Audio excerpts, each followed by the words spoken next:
था। पवन खेड़ा जी भी हमारे साथ जुड़ गए हैं। पवन जी, अब नंबर्स आपके सामने हैं, लेकिन ना ये आपके लिए स्पष्ट जनादेश है ना बीजेपी के लिए, लेकिन एनडीए के लिए स्पष्ट जनादेश है। यानी एनडीए जो कि गठबंधन है बीजेपी का, उसके लिए तो 291 है सर, उनकी तो सरकार बन रही है तीसरी बार। अंजना जी, राजनीति में एक रात बहुत लंबा समय माना जाता है। रुकिए, इंतजार कीजिए, कल हमारी बैठक होगी, उससे पहले कई चीजें हो रही हैं, होने दीजिए। और प्रदीप गुप्ता जी, आपका स्वागत है। कैसे हैं आप? आइए देखते हैं, बैठचंद मजा आएगा। ये मैं पवन जी बिल्कुल ठीक हूँ, पहले की तरह अभी भी मैं अपनी बातों पे कायम हूँ। अबे जल्दी बोल, कल सुबह पनवेल निकलना है। और पूछिए, आपके कोई और सवाल हो तो। नहीं, आपको हम आपसे क्या सवाल पूछेंगे? नहीं, पूछ सकते हैं, आपका अधिकार है जवाब देना। नहीं, हम एग्जिट पोल को कभी गंभीरता से लेते ही नहीं, तो आपसे क्यों सवाल पूछेंगे। लेकिन आज आपको रोते हुए देखा तो अच्छा नहीं लगा। ये हार जीत चलती रहती है, हमारे साथ भी कई बार हार हुई है, रोना नहीं चाहिए। आप मजबूत रहिए, इसमें कोई परेशानी नहीं है। कई बार गलत, कई बार सही, कोई बात नहीं। लेकिन एक बात मैं जरूर कहना चाहूंगा, इस देश की जनता को मूर्ख मत मानिए। ये देश की जनता बहुत समझदार होती है। ये बड़ी अच्छी बात कही आप। शेयर मार्केट में कितने लोगों का पैसा डूबा, इसकी वजह से आपको शायद नींद आपकी भी हराम होनी चाहिए, ये मैं जरूर मानता हूं। ये अच्छा नहीं करते आप लोग कि शेयर मार्केट और सट्टा मार्केट को इन्फ्लुएंस करने के लिए आप इस तरह के एग्जिट पोल्स करते हैं। मुझे लगता है ये देश के साथ और लोकतंत्र के साथ बहुत बड़ा धोखा है। और एक और बात सुन लीजिए, आपकी वजह से हमारी अंजना जी, जो कि अच्छी पत्रकार हैं, उस दिन कहने लगी कि अब कांग्रेस को हम क्यों इतनी तवज्जो देते हैं, हम इनको इतनी क्यों स्पेस देते हैं। ये आपकी वजह से।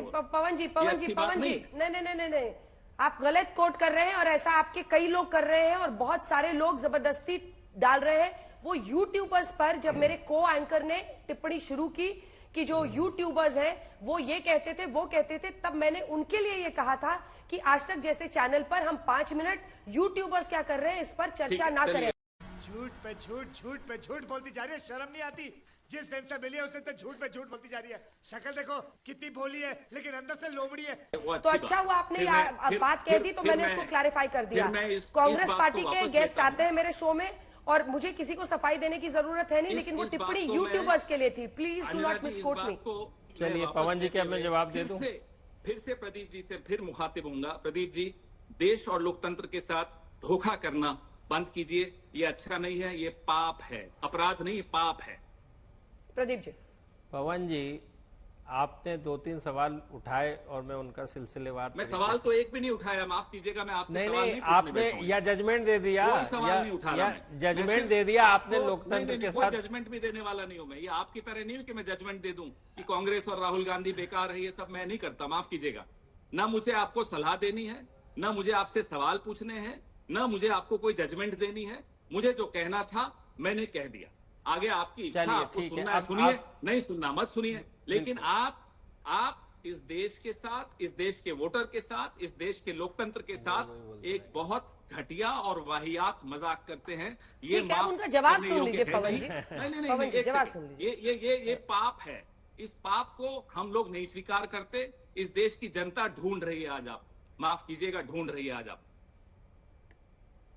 बहुत बढ़िया पवन जी, आपने अपनी बातें कही और मैंने सुनी। और कम से कम इतनी ईमानदारी होनी चाहिए अंजना जी कि ये लोगों को बताएं कि ये अमित शाह के लिए और पीयूष गोयल के लिए फुल टाइम काम करते हैं। सफेद कपड़ा, आप ये चीज छिपाकर यहाँ आकर अपने आंकड़े देते हो और क्या उम्मीद करते हो फिर आप कि आपको कोई विश्वास करेगा? आप अपना विश्वास खुद तोड़े हो। आपने कितना कमाया, कितना नहीं कमाया, उसमें मेरा कोई रुचि नहीं है। आप कमाइए, कोई दिक्कत नहीं। लेकिन पवन जी, इनके नंबर्स जब सही होते थे, देने का हक जब इनके नंबर्स सही होते थे, तब किसके लिए काम करते थे? एक बार प्रदीप जी जवाब देना चाह रहे हैं, सुन लीजिए ना, एक बार सुनिए ना, बीच में ना बोल। एक बार सुनिए, मेरी बात मानिए पवन। मेरे घर में एक घड़ी है जो खराब है, दिन में 2 बार सही समय बताती है। क्या मैं मान लूं वो सही है घड़ी? क्या बात कर रहे हैं आप?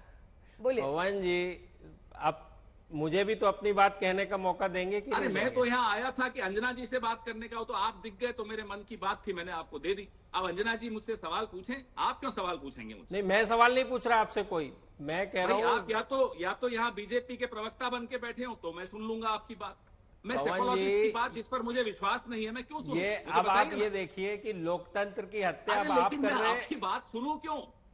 आप एक बिल्कुल ना psychologist हैं, सुनिए। जिस पे मुझे भरोसा अरे नहीं है। पवन जी, आपको मैं अरे नहीं मेरे सुना को रहा, आप आपने पर बोल दिया भरोसा आपको ही नहीं कोई है, तो मैं जवाब आपकी बात उत्तर क्यों कुछ नहीं सुनूं? चाहिए, मैं आपको नहीं सुना रहा हूँ, लेकिन मुझे मैं बोलने क्यों का सुनूं? अधिकार अंजना है जी, कि मैं नहीं? आपसे बात तो कर अब रहा यहाँ मीडिया पे बैठ के अंजना जी, लोकतंत्र मैं की आपसे हत्या बात आप कर करूंगा। रहे हैं या मैं ये कर रहा हूँ? प्रदीप गुप्ता से बात करने थोड़ा ही बैठा हूं मैं यहाँ।